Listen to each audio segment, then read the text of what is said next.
Assalamualaikum warahmatullahi wabarakatuh.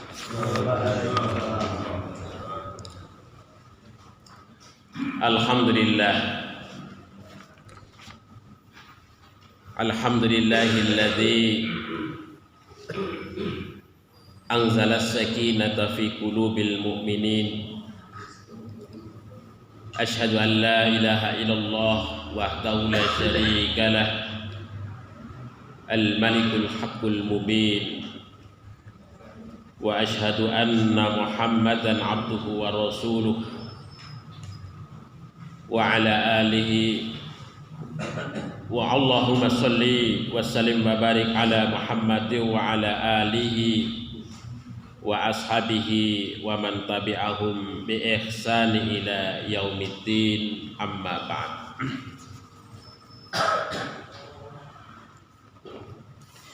Yang kami hormati para bini sepuh,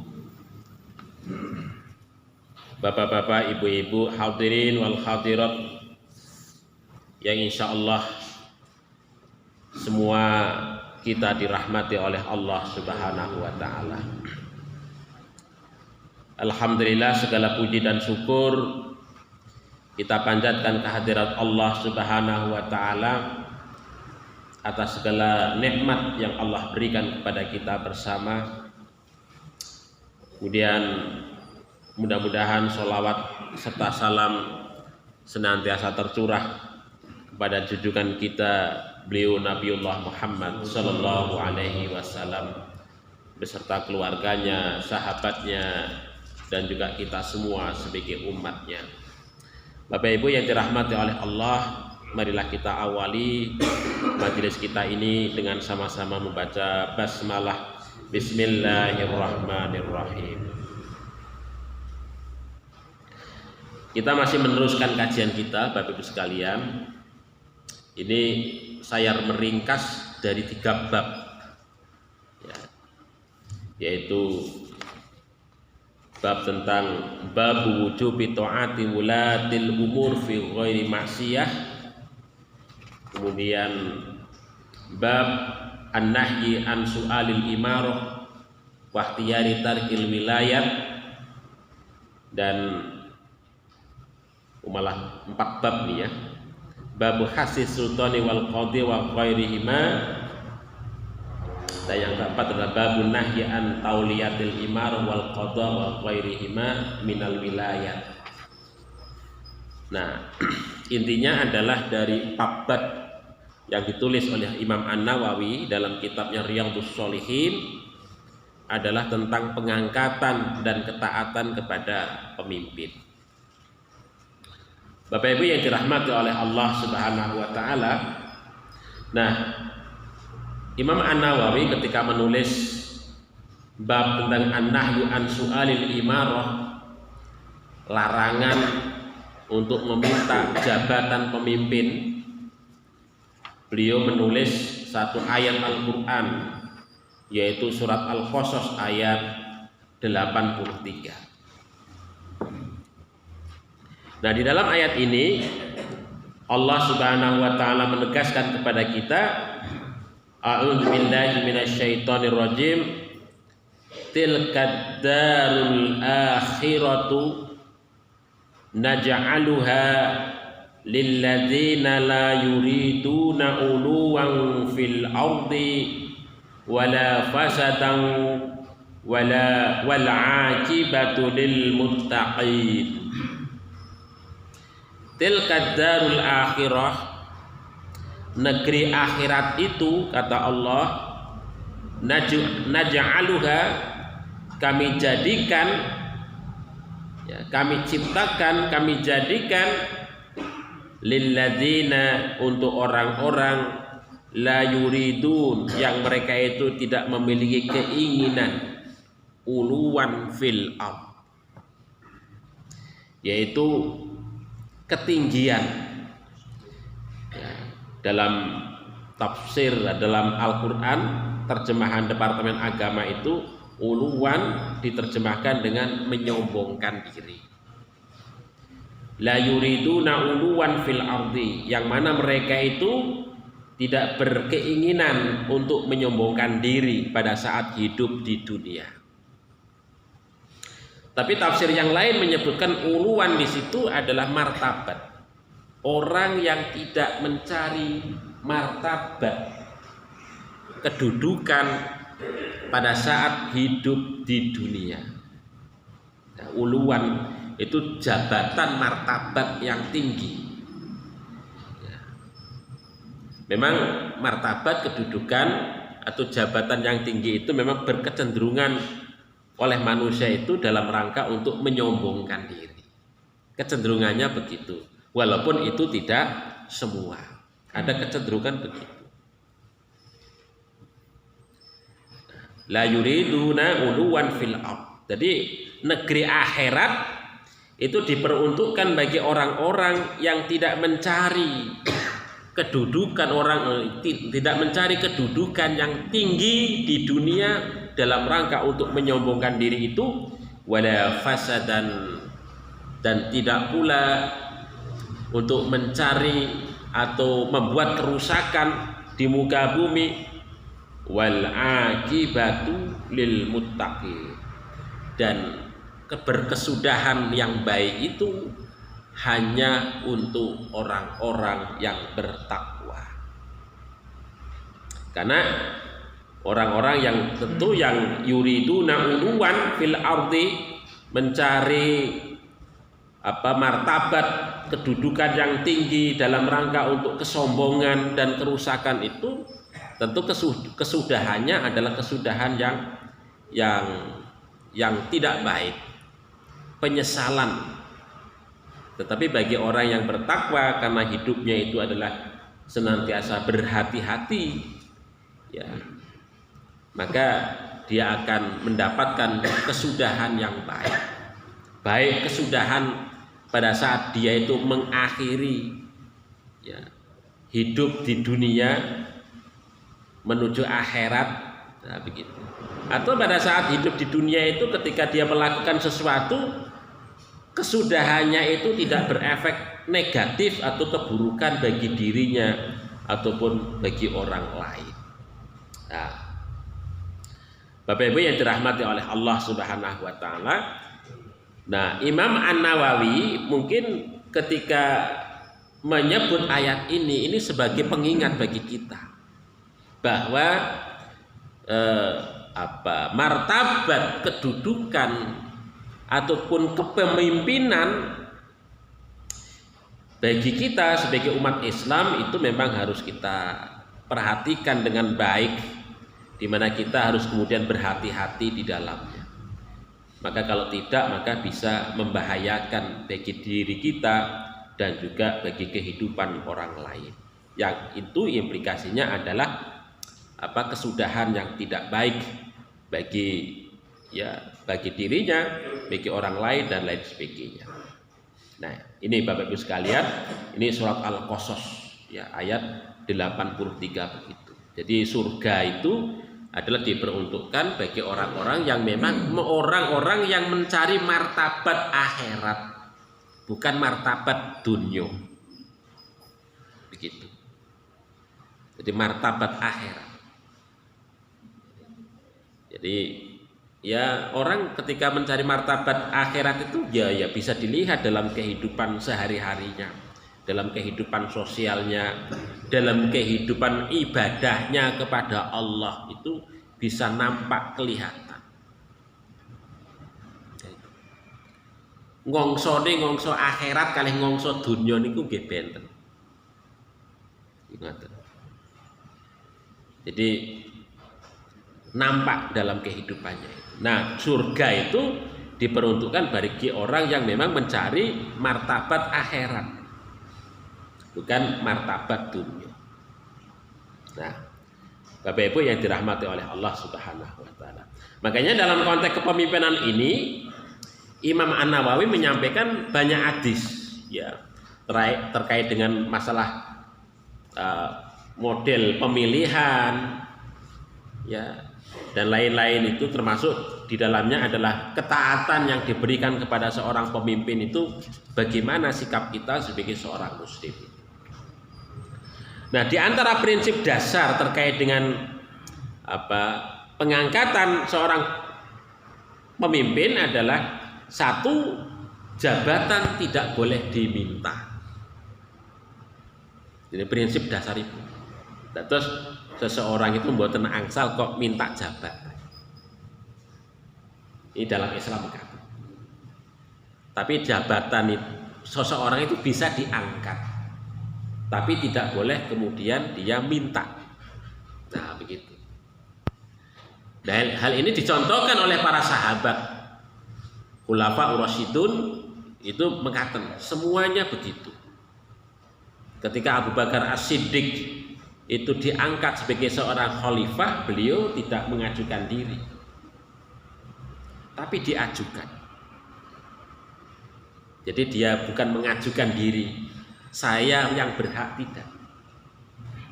Imam Ali sebagai kandidat juga sama. Ya, ketika diajukan, malah dia tidak berada di Bani Saqifah. Kemudian Abu Ubaidah bin Zarrah yang itu diajukan oleh kelompok Ansor. Jadi bukan mengajukan diri, juga bukan meminta. Nah, begitu. Sehingga kemudian dari musyawarah di Bani Saqifah itu kemudian menghasilkan keputusan Abu Bakar As-Siddiq itu terpilih. Banyak pertimbangan yang diberikan, di antara satu, Abu Bakar adalah sahabat senior yang bisa memberikan ketenangan setelah meninggalnya Nabi Muhammad SAW. Abu Bakar adalah seorang yang ditunjuk menggantikan Nabi menjadi imam. Jadi pertimbangannya banyak. Mengapa kemudian para sahabat yang hadir ketika musyawarah itu kemudian memilih sepakat Abu Bakar menikah sebagai seorang khalifah. Nah, ketika peralihan dari Abu Bakar kepada Umar ibn al-Khattab, gesami, Umar itu tidak pernah mengajukan diri, meminta jabatan. Nanti kalau Khalifah Abu Bakar meninggal atau lengser, saya yang menggantikan buatan. Nah, begitu. Tetapi kemudian Khalifah Umar ibn al-Khattab meninggal, itu diajukan oleh Abu Bakar As-Siddiq begitu. Yang minta persetujuan kepada para sahabat, kira-kira kalau nanti sepengganti saya itu Umar ibn al-Khattab itu bagaimana? Sahabat semua setuju. Kita setuju bahwa nanti sepeninggal Abu Bakar As-Siddiq, Umar ibn al-Khattab sebagai penggantinya, sebagai pengganti beliau. Dari Umar kepada Utsman juga sami. Utsman bin Affan tidak mengajukan diri, tetapi Utsman bin Affan itu dipilih oleh panitia yang ditunjuk oleh Umar ibn al-Khattab radhiyallahu anhu. Nah, ketika Utsman bin Affan meninggal, digantikan oleh Imam Ali. Imam Ali juga tidak pernah mengajukan diri sebagai seorang khalifah, tetapi beliau ditunjuk, dibaiat oleh masyarakat banyak, karena tidak ada kepemimpinan pada saat itu yang bisa menggantikan Utsman bin Affan kecuali Ali bin Abi Thalib. Nah, itu kalau kita tengok sejarah mekaten, Bapak Ibu. Makanya kalau praktek para sahabat menikah dipraktekkan dalam kehidupan kita, mungkin persaingan memperebutkan kekuasaan politik itu mungkin adem. Karena merasa orang tidak saya yang paling baik, saya yang paling hebat, mboten enten. Tetapi itu semua adalah ditunjuk oleh orang yang mengajukan diri, yang mengajukannya begitu. Orang menunjuk dia itu karena faktor track record, bukan karbit tiba-tiba, tapi orang melihat jejak. Jadi masyarakat tahu semua tentang masalah itu. Nah, mekaten ini kalau kita lihat dari sisi histori sejarah mekaten. Makanya ketika Rasulullah Shallallahu Alaihi Wasallam bersabda kepada Abdurrahman. Rasulullah ini pesen kali Abdurrahman bin Samurah ini. Kata Rasulullah, ini diceritakan oleh Abdurrahman sendiri. Jadi Abdurrahman ngendika qala li Rasul sallallahu alaihi wasallam. Rasulullah itu bersabda kepadaku, ya Abdurrahman bin Samurah, wahai Abdurrahman bin Samurah, la tas'alil imarah. Jangan kamu minta jabatan pemerintahan. Fa innaka in u'titaha, sekiranya engkau diberikan jabatan pemerintahan itu an ghairi mas'alatin, tanpa permintaan, tanpa minta begitu. O inta alaiha, maka kamu akan ditolong terkait dengan jabatan itu. Maksudnya ditolong oleh Allah. Wa in u'titaha an mas'alatin, tetapi kok kemudian kamu diberikan jabatan itu karena kamu memintanya, wukilta ilaiha, maka kamu akan dipalingkan dari pertolongan Allah Subhanahu wa ta'ala.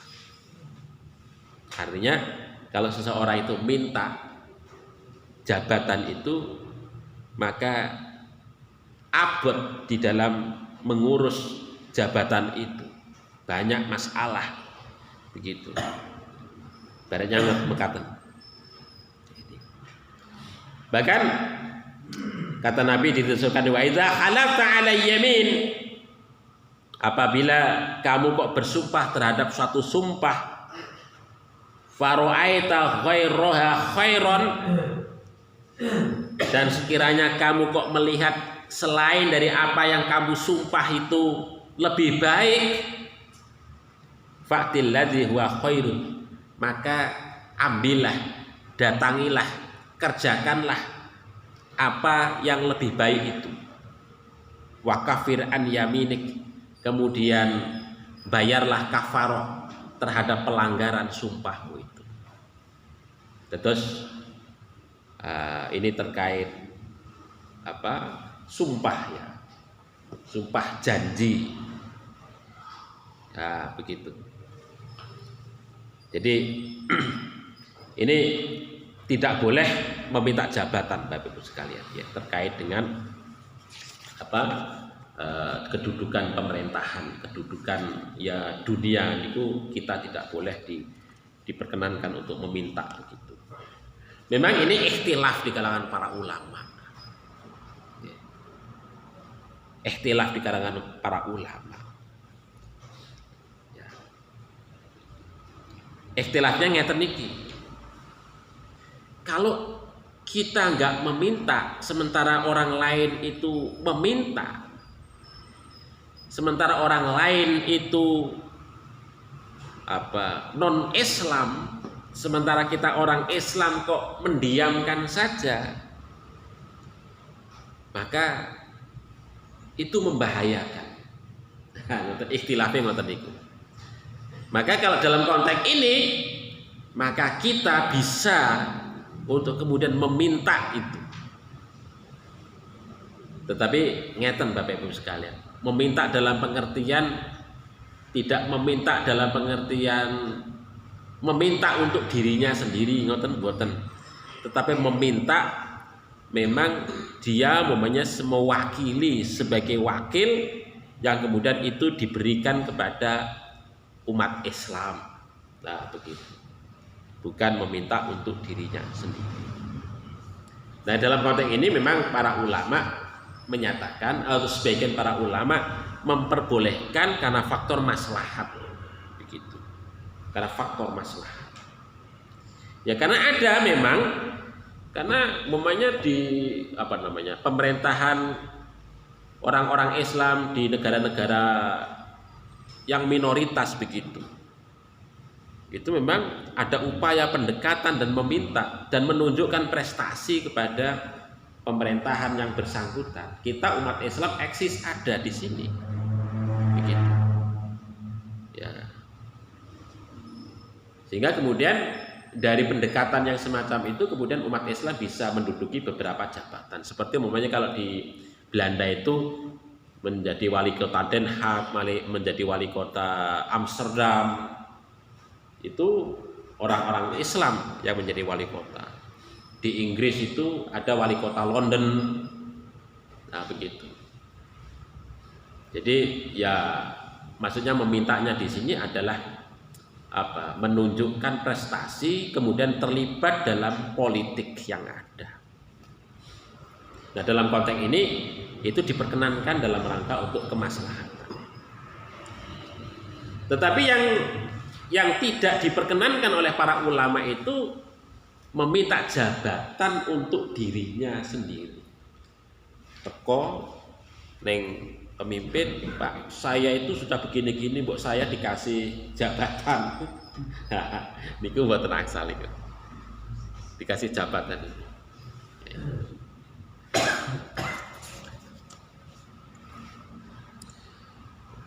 Kemudian yang kedua, tidak mengangkat orang yang lemah. Nah ini ketika mengangkat seorang pemimpin, maka kita sebagai umat Islam tidak boleh mengangkat orang yang lemah. Tetapi kita harus melihat tentang kapasitas diri orang yang kita akan angkat itu dan memang memiliki kemampuan. Nah terkait dengan kemampuan itu kan track record lagi Bapak Ibu sekalian, pengalaman ya, dilihat itu.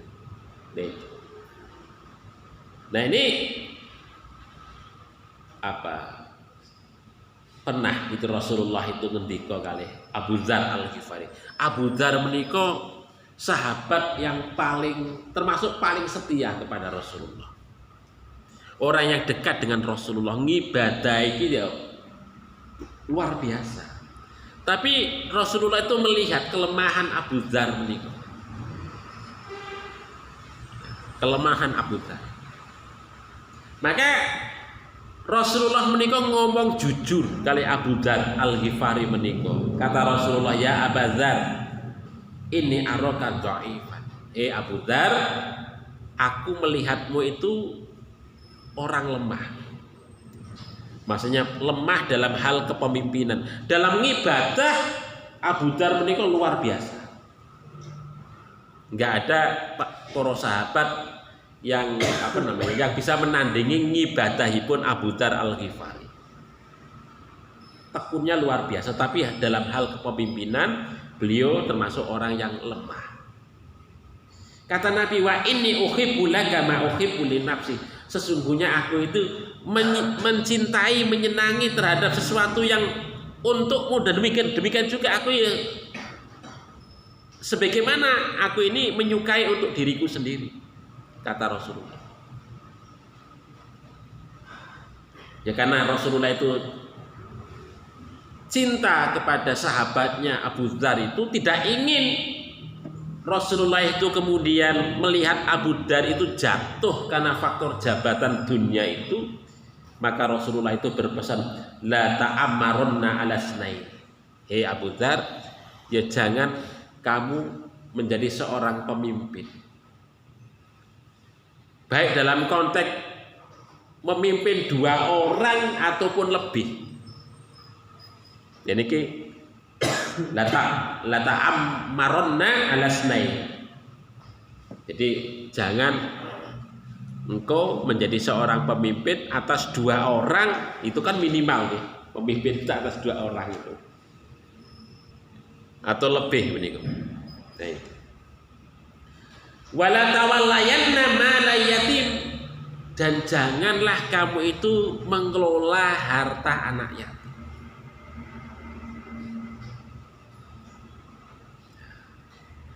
Kan wonten Bapak Ibu sekalian, orang itu memang di satu sisi dia itu hebat ibadahipun, tapi ketika dia itu mengelola tentang keuangan,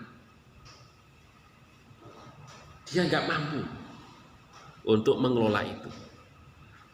Banyak orang yang terjebak demikian. Nah, ini di dalamnya pesan Nabi terhadap Abu Dzar. Ya kamu termasuk orang yang ngibadai apik, tetapi kamu nggak boleh memegang keuangan, ngurus hartanya anak yatim. itu bisa membahayakanmu.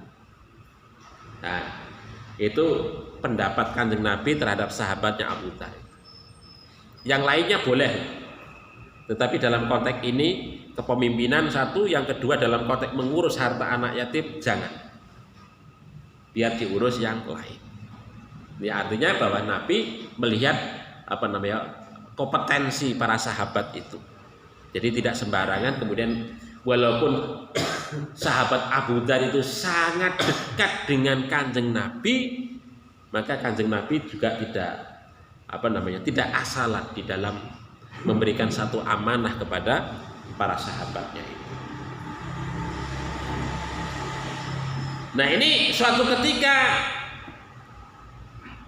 Abu Dhar itu ngendiko ataupun bertanya kepada Nabi, qultu ya Rasulullah ala tastakmiluni, wahai Rasulullah,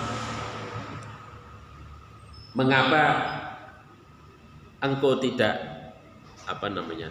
menggunakan saya, tidak memanfaatkan saya dalam jabatan ini, kira-kira begitulah. Maka kemudian Kanjeng Nabi fadharaba biyadihi ala mankibi. Kemudian Kanjeng Nabi itu memukul pundak saya, kata Abu Dhar. Sumakol, kemudian Nabi berpesan, ya Abu Dharin, wahai Abu Dhar, innaka dha'if. Wahai Abu Dhar, kamu itu ya dalam hal ini adalah orang yang lemah. Wa innaha amanah, karena jabatan itu amanah.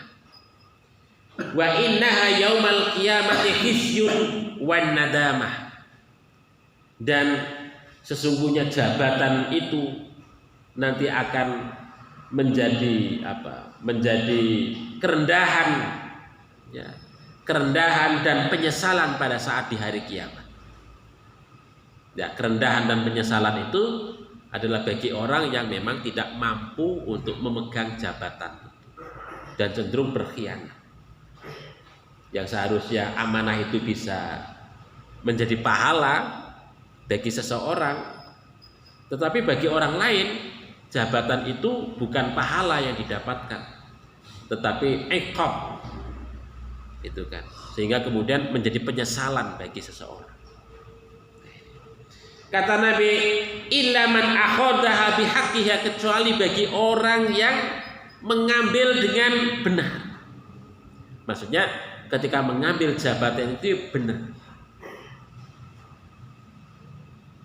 bukan karena faktor karena faktor ya dengan benar itu maksudnya ya melalui prosedur yang benar, ditunjuk, bukan dengan cara korupsi, dengan cara memanipulasi, ya, dengan cara nepotisme, ya, dan lain sebagainya. Wa adalladzi alaihi fiha, dan menunaikan daripada kewajiban amanah itu dengan baik. Wa adalladzi ya alaihi fiha. Nah, ini bagi orang yang man akhadha bihaqqiha wa adalladzi alaihi fiha, tentu dia amanah jabatan itu menjadi berpahala sangat besar. Karena memang dia mampu, dia berproses dengan baik, mengambil jabatan itu atau memperoleh jabatan itu dengan baik, kemudian menunaikan amanah yang menjadi tanggung jawab jabatan itu juga dengan baik, maka itu akan menjadi pahala, ladang pahala bagi dia, bagi yang bersangkutan. Tetapi bagi orang yang dhaif, orang yang lemah, yang mengatur diri sendiri aja abot, apalagi mengatur orang lain, begitu, memerintah orang lain aja takut, ya, itu berat, ya. Jabatan itu kan menyangkut orang lain.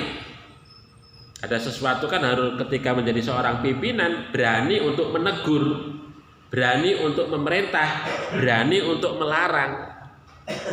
Kalau nggak begitu, ya berarti dia dhaif, lemah. Ya begitu. Nah ini jadi tidak mengangkat orang yang lemah dalam hal kepemimpinan. Nah ini sudah mendekati pemilu Bapak Ibu sekalian. 2 tahun lagi belum, enggak nyampe 2 tahun kan? Nah saya lihat spanduk sudah mulai muncul menika. Nongol di pinggir jalan menika. Caleg DPR, di mana-mana itu sudah saya lihat itu, memperkenalkan diri. Nah, tetapi kita tentu nanti memilih wakil-wakil yang semacam itu tentu berdasarkan track record, bukan berdasarkan gambar. Apalagi kok kemudian berdasarkan duit yang datang kepada kita, mboten. Bukan. Kemudian yang ketiga, tidak mengangkat orang yang sangat berambisi. Nah, begitu. Jadi nggak boleh mengangkat seseorang yang sangat berambisi. Maka ini dari sahabat Abu Hurairah radhiyallahu an meriwayatkan dari sabda Nabi, kata Nabi, innakum satahrisuna 'alal imarah. Sesungguhnya kalian itu sangat berambisi terhadap jabatan pemerintah. Tetapi kata Rasulullah, satakunu nadamatan yaumal qiyamah. Tetapi jabatan imarah ataupun pemerintahan itu akan menjadi penyesalan pada saat di hari kiamat itu. Kalau bagi seseorang yang memang tidak berhati-hati. Pada saat wonten dunya saja banyak yang ya tangisan gitu Bapak Ibu sekalian.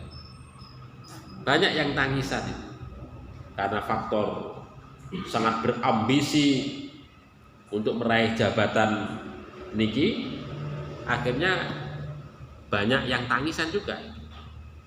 Ya banyak orang yang kemudian untuk menjabat itu menggelontorkan duit bukan hanya jutaan, puluhan juta, bahkan sampai miliar.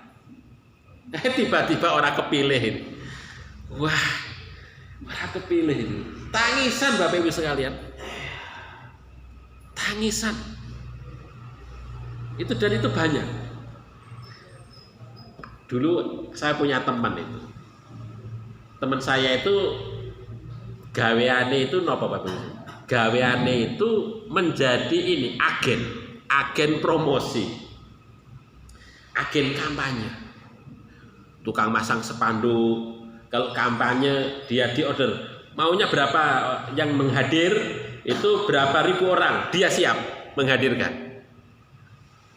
Nah itu, dia ketua GPK GPK Jogja. Wah, tekak deh GPK itu, kemasukan GPK-nya itu. Jadi walaupun dia itu gak punya pendukung, ya itu GPK bayaran kabeh.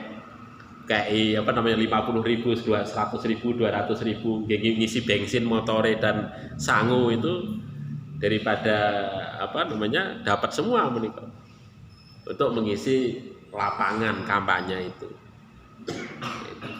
Tetapi ya itu karena faktor model settingan yang demikian itu rata-rata boten kepilih. Nah, begitu. Itu model bisnis ngoten niku Bapak. Ternyata wonten. Dulu teman saya pernah gitu. Ada yang begitu itu. Masya Allah, saking kepinginnya terhadap jabatan dunia sampai sebegitunya. Dan itu modalnya luar biasa Bapak Ibu sekalian. Modal yaitu ya hartanya itu luar biasa. Makanya kemudian setelah begitu, karena mengeluarkan banyak harta itu tadi, rata-rata orang kemudian ya mengambil dari bukan yang haknya ketika menjabat. Karena merasa dia sudah mengeluarkan banyak harta ketika dia berkampanye dan seterusnya itu. Makanya di sini oleh Kanjeng Nabi disebut wasatakunu nadamatan yaumal qiyamah. Maka jabatan dunia itu nantinya akan menjadi penyesalan saja pada saat di hari kiamat itu tadi. Karena orang tidak diajukan itu tadi, tetapi dia mengajukan diri, sangat berambisi terhadap jabatan itu, sehingga banyak cara yang tidak baik itu ditempuh untuknya.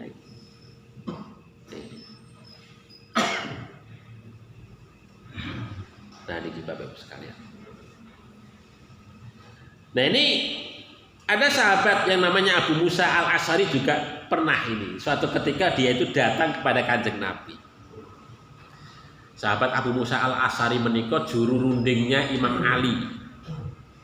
Ketika Imam Ali pernah berkonflik dengan Muawiyah bin Abi Sufyan. Niku juru runding Imam Ali menika adalah Abu Musa Al-Asy'ari. Sementara dari pihak Muawiyah menika adalah Amr bin As, sahabat Amr bin As. Ya, sahabat Abu Musa Al-Asy'ari itu sahabat senior yang sangat disegani di kalangan para sahabat itu. Nah, beliau pernah bercerita, kata beliau, dakhaltu 'ala Nabi sallallahu alaihi wasallam. Aku pernah masuk ke rumah Kanjeng Nabi. Wa ana wa rajulan min Bani Ami, dan aku pada saat itu bersama dengan dua keponakan. Terus Abu Musa kalih kedua keponakannya sowan silaturahmi wonten Kanjeng Nabi Muhammad sallallahu alaihi wasallam. Kemudian keponakan Abu Musa niki ngendika kalih Kanjeng Nabi, ya Rasulullah, ya amirna ala ba'di ma wallakallah. Wahai Rasulullah, mbok saya ini diberikan diangkat menjadi seorang amir, seorang pemimpin, ala ma ba'di ma wallakallah, terhadap sebagian yang otoritas yang Allah berikan kepadamu, wahai Nabi. Wa qala al-akhar mithla dzalik.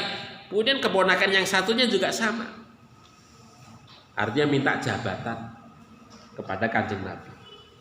Faqala, maka Kanjeng Nabi itu ngendika ngeten, inna wallahi, sesungguhnya kami, kata Nabi, demi Allah, lan wali hadzal amal, kami tidak akan memberikan pekerjaan ini atau jabatan ini ahadan kepada seseorang sa'alahu yang memintanya. Kata Nabi, tegas, kami tidak akan memberikan jabatan ini kepada orang yang memintanya. Kata Nabi, atau orang yang sangat berambisi untuk itu, nggak akan pernah saya berikan ini. Itu kata Kanjeng Nabi Muhammad Shallallahu Alaihi Wasallam. Itu tegas. Tegasnya Kanjeng Nabi itu ketika ada orang yang mencoba untuk mendekati Kanjeng Nabi untuk meminta sesuatu yang sifatnya duniawi, itu ngoten niku. Ya, karena jabatan itu terkait dengan kehidupan masyarakat, kehidupan publik. Ya, kalau makanya Kanjeng Nabi ya melihat kompetensinya itu tadi. Orang yang bersemangat untuk memintanya tapi tidak dibarengi kompetensi, tentu Nabi menolaknya itu dengan sangat keras dan menegurnya dengan sangat keras. Dan biasanya orang yang meminta-minta begitu biasanya tidak kompeten.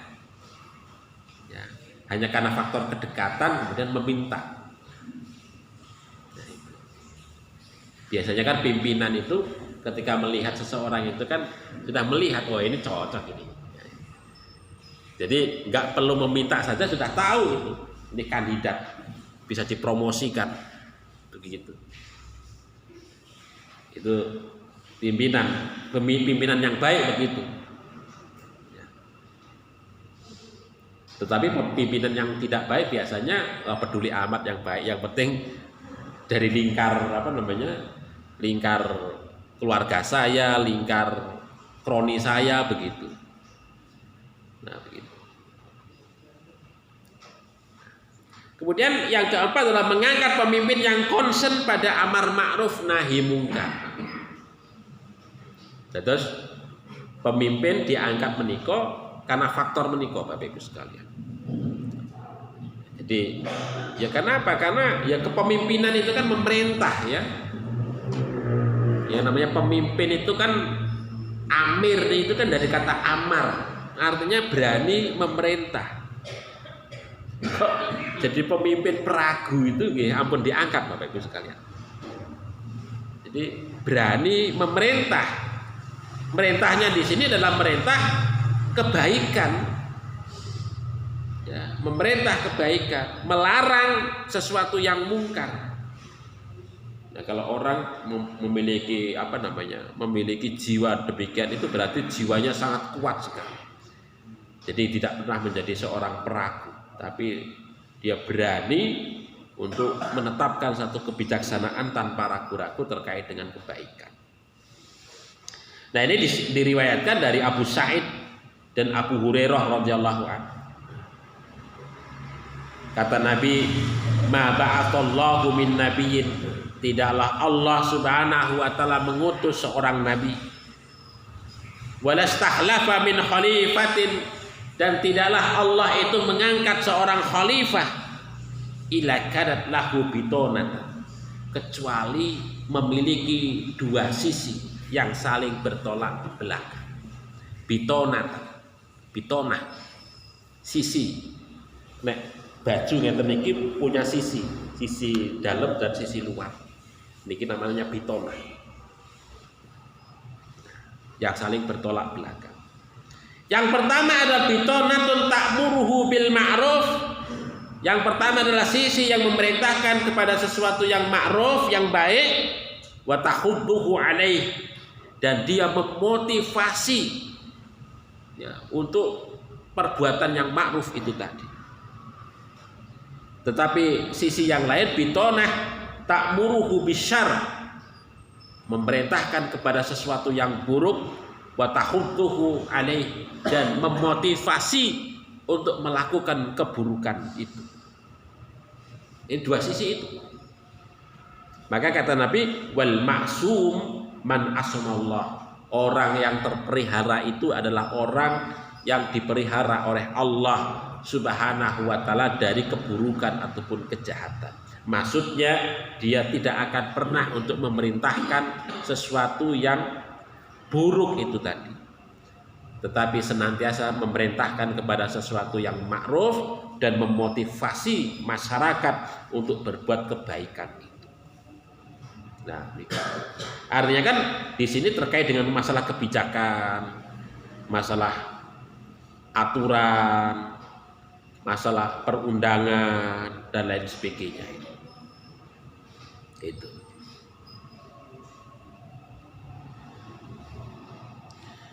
Kemudian dalam hadis yang lain diceritakan dari Siti Aisyah radhiyallahu anha, beliau pernah cerita terkait dengan sabda Rasulullah. Kata Rasulullah, idza aradallahu bil amiri khairan, kalau Allah itu berkehendak terhadap suatu pemerintah atau seorang pemimpin yang baik, ja'alallahu wazira sidqin, maka Allah akan memberikan untuknya wazir, menteri atau pembantu yang jujur. Karena apa? Karena pembantu yang jujur itu atau menteri yang jujur itu akan mengingatkan pemimpinnya itu tadi, dan akan membantu segala pekerjaan yang menjadi kebijakan pemimpinnya itu tadi.